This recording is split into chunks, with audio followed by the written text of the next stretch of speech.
Hello friends, Assalamu alaikum and welcome back to Learning to Speak English. Today we are going to begin with lesson number 8. But before we start, I would like to remind you to remember to like, subscribe and press on the bell icon for more of my videos.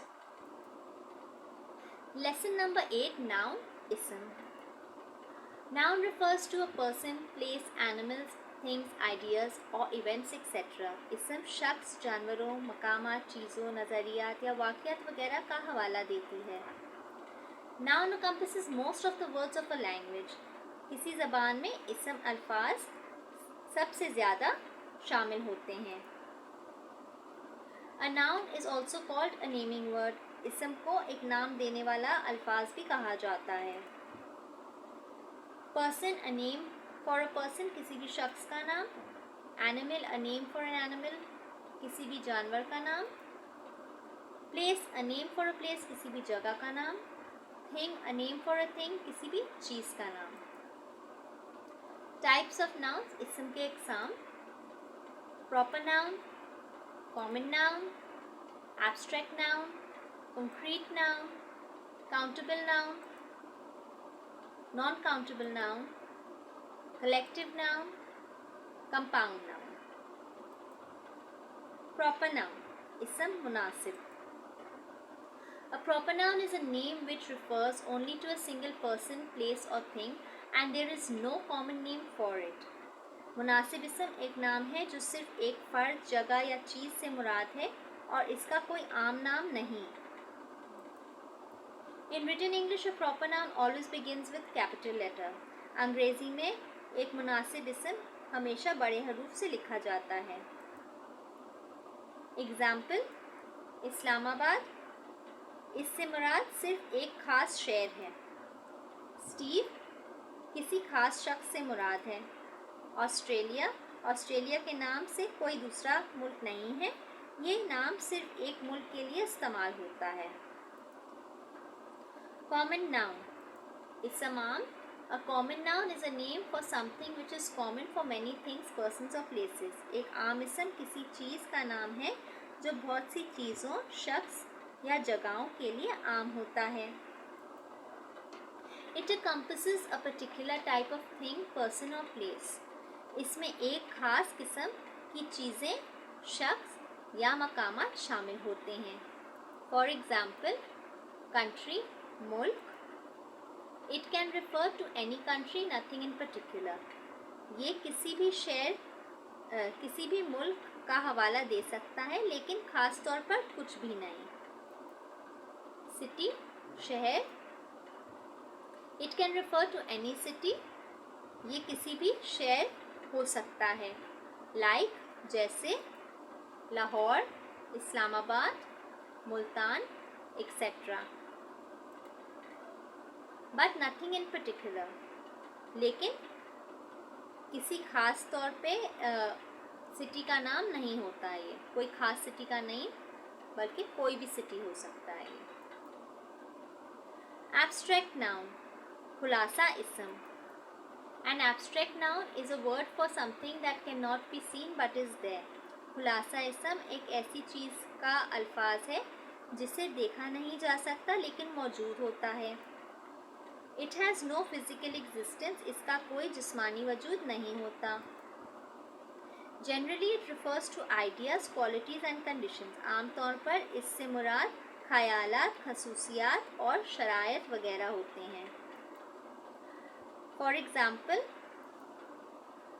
truth, सच्चाई, lies, झूठ, happiness, खुशी, sorrow, गम, time, वक्त, friendship, दोस्ती वगैरह. Concrete noun, ठोस इसम.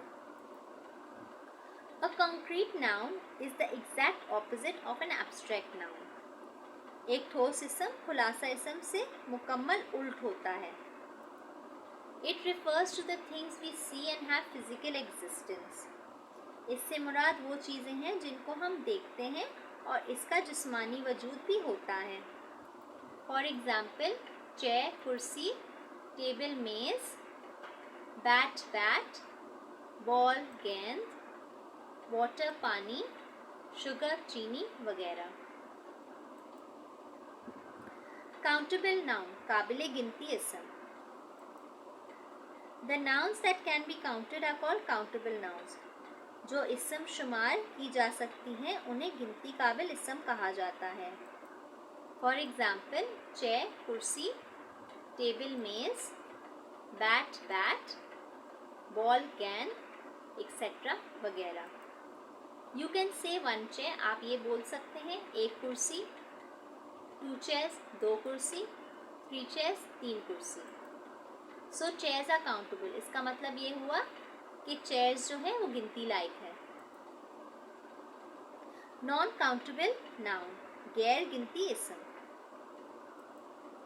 The nouns that can not be counted are called non countable nouns. वो इसम जिनका शुमार नहीं किया जा सकता है वो गैर गिनती इसम होता है। फॉर एग्जाम्पल, वाटर पानी, शुगर चीनी, ऑयल तेल, सॉल्ट नमक वगैरह। यू कैन नॉट से, आप ये नहीं बोल सकते वन वाटर, एक पानी, दो पानी, तीन पानी, because water is not countable, क्योंकि पानी जो है वो गिनती काबिल नहीं होता है। कलेक्टिव नाउन, इज्तमाई इसम। A collective noun is a word for a group of things, people, animals, etc. एक इज्तमाई इसम चीज़ों, लोगों या जानवरों वगैरह के एक ग्रुप के लिए इस्तेमाल किया जाता है। फॉर एग्जाम्पल, फैमिली खानदान, team team, jury jury, cattle मवेशी वगैरह। Compound noun, Sometimes 2 or 3 nouns appear together. कभी कभी 2 या 3 इसम एक साथ एक जुमले में होते हैं।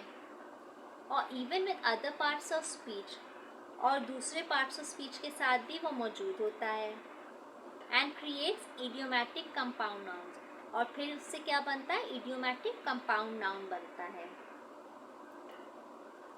Idiomatic means that those nouns behave as units.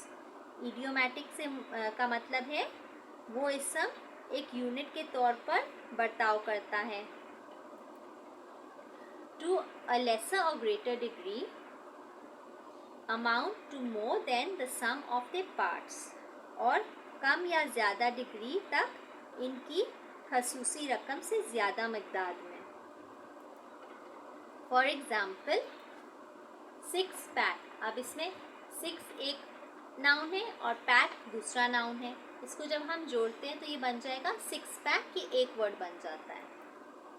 5 year old, अब इसमें 3 नाउन्स हो गए और इसको कंपाउंड किया गया है, मतलब कि जोड़ा गया है एक वर्ड बनाने के लिए। तो हमने बोला है 5 year old, मतलब कि 5 साल। एंड सन इन लॉ, अब सन एक वर्ड है, इन एक वर्ड है, लॉ एक वर्ड है, लेकिन जब हम इसे जोड़ते हैं तो ये बन जाता है सन इन लॉ, मतलब कि दामाद। स्नो बॉल, ये 2 वर्ड से इसको जोड़ा गया है, कंपाउंड कर दिया है इसको, तो ये भी एक कंपाउंड नाउन बन गया है। मेल बॉक्स, ये भी 2 वर्ड से, इसको भी जोड़ा गया है, इसको कंपाउंड नाउन बनाया गया है, तो इसको भी हम कंपाउंड नाउन कहेंगे। ऐसे जब भी हम कोई भी नाउन्स को एक साथ जोड़ेंगे तो वो हमारा कंपाउंड नाउन कहलाया जाएगा। थिंग्स टू रिमेंबर, याद रखने वाली चीज़ें। फंक्शंस ऑफ नाउन, इसम के अफाल। Nouns can be used as a subject, इसम को किसी subject, direct object and an indirect object of verb,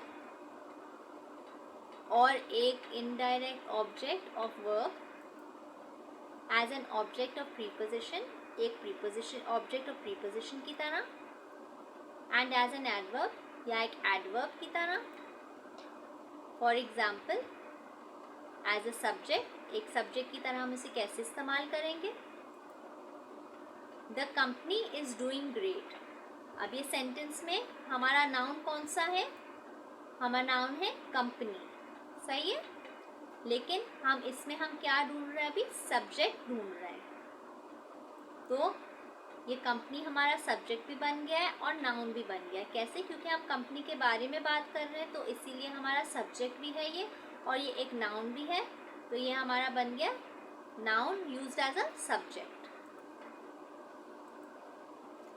example as a direct object. अब हम इसे डायरेक्ट ऑब्जेक्ट की तरह कैसे यूज करेंगे? नाउन को यूज करना है हमने एज ए डायरेक्ट ऑब्जेक्ट किसी भी सेंटेंस में। I finally bought a new mobile. अब इसमें कौन सा है हमारे पास नाउन? हमारे पास नाउन है मोबाइल, ठीक है। तो ये हमारा ऑब्जेक्ट भी है, क्योंकि जो चीज़ जिसके ऊपर हम बात कर रहे हैं वो हमारा ऑब्जेक्ट है, मोबाइल वो ऑब्जेक्ट है, और ये नाउन भी साथ साथ है। तो ये हमारा बन गया direct object. Example as an indirect object of verb. अब इसको एक नाउन को हम वर्ब की तरह भी इस्तेमाल कर सकते हैं और इनडायरेक्ट ऑब्जेक्ट की तरह भी इस्तेमाल कर सकते हैं। अब हम इसको कैसे इस्तेमाल करेंगे एक सेंटेंस में? Max gave Carol another chocolate, कि मैक्स ने कैरल को एक और चॉकलेट दिया। अब इसमें हमारे पास वर्ब क्या है? गेव, सही है। और किसने किसको दिया? मैक्स ने कैरल को दिया। अब इसमें हमारा जो नाउन्स है वो है मैक्स, कैरल और चॉकलेट, सही है। लेकिन इसमें जो हमारा इनडायरेक्ट ऑब्जेक्ट बनेगा वो कैरल बनेगा, क्योंकि मैक्स जो है उसने इनडायरेक्ट ऑब्जेक्ट कैरल को बनाया और उसको चॉकलेट दिया है। Example as an object of preposition. अब नाउन को ऑब्जेक्ट ऑफ प्रीपोजिशन की तरह कैसे इस्तेमाल करते हैं हम सेंटेंस में? Roses are the flower of love. अब इसमें हमारे पास नाउन्स 3 हैं, रोजेस, फ्लावर और लव। लेकिन इसमें ऑब्जेक्ट ऑफ प्रीपोजिशन कौन सा है? वो हमारा ऑब्जेक्ट ऑफ प्रीपोजिशन होगा लव, क्योंकि हम लव की बात कर रहे हैं। हमारा प्रीपोजिशन भी हुआ, हमारा नाउन की तरह यूज हो गया सेंटेंस में। तो ऑब्जेक्ट ऑफ प्रीपोजिशन हमारा है love. Example as an adverb. अब नाउन जो है हम एडवर्ब की तरह कैसे इस्तेमाल करते हैं सेंटेंस में? The train leaves today. अब इसमें हमारे पास 2 नाउन्स हैं, ट्रेन एंड टुडे। लेकिन हमारा नाउन जो एडवर्ब की तरह यूज हो रहा है वो है today. Example as an adjective. Adjective की तरह हम कैसे इस्तेमाल करते हैं नाउन को? The office building faces the mall, ठीक है। कि जो दफ्तर है उसका जो सामने वाला हिस्सा है वो मॉल की तरफ होता है। अब इसमें ऑफिस, बिल्डिंग एंड मॉल हमारे नाउन्स है, लेकिन हमारा एडजेक्टिव कौन सा है?